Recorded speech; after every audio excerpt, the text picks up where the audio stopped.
বাংলাদেশ ক্রিকেটের অন্যতম স্মরণীয় অর্জন ২০২০ সালের অনূর্ধ্ব-১৯ বিশ্বকাপে শিরোপা জয়। যে দলের গর্বিত সদস্য ছিলেন ওপেনার প্রান্তিক নওরোজ নাবিল। তবে ক্রিকেট ক্যারিয়ারে প্রত্যাশিত ছন্দ ধরে রাখতে না পারা এবং ফিটনেসের সঙ্গে দীর্ঘদিন লড়াই চালিয়ে যাওয়ার পর সব ধরনের ক্রিকেট থেকে অবসরের ঘোষণা দিয়েছেন খুলনার এই ক্রিকেটার।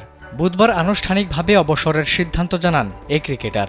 বলেন, শ্বাসকষ্টজনিত সমস্যার কারণে তার মাঠে খেলা চালিয়ে যাওয়া বেশ কঠিন হয়ে যাচ্ছিল। এছাড়া আশানুরূপ পারফরম্যান্স করতে না পেরে গত ৬ মাস ধরে অবসরের ব্যাপারে ভাবছিলেন তিনি। এ বিষয়ে ৩ মাস আগেই বিষয়টি নির্বাচকদের জানিয়েছিলেন এই ওপেনার। অত্যাধুনিক ফিচার সম্বলিত বিভিন্ন সাইজ আর কালারের ২৫০টিরও বেশি ডিজাইন অপশন নিয়ে ওয়ালটন স্মার্ট ফ্রিজ, বোঝে আপনার প্রয়োজন। সম্প্রতি সময়ে দেশের ঘরোয়া ক্রিকেটে খেলে গেলেও ধারাবাহিকতা রক্ষা করতে পারেননি নাবিল। ব্যাট হাতে ফর্মে ফেরার চেষ্টার মাঝেই তিনি ক্রিকেট ছাড়ার সিদ্ধান্ত নেন। বর্তমানে তরুণ এই ব্যাটার ঢাকা বিশ্ববিদ্যালয়ে পড়াশোনা চালিয়ে যাচ্ছেন। নাবিল শেষবার মাঠে নেমেছিলেন ঢাকা প্রিমিয়ার লিগে মোহামেডানের হয়ে।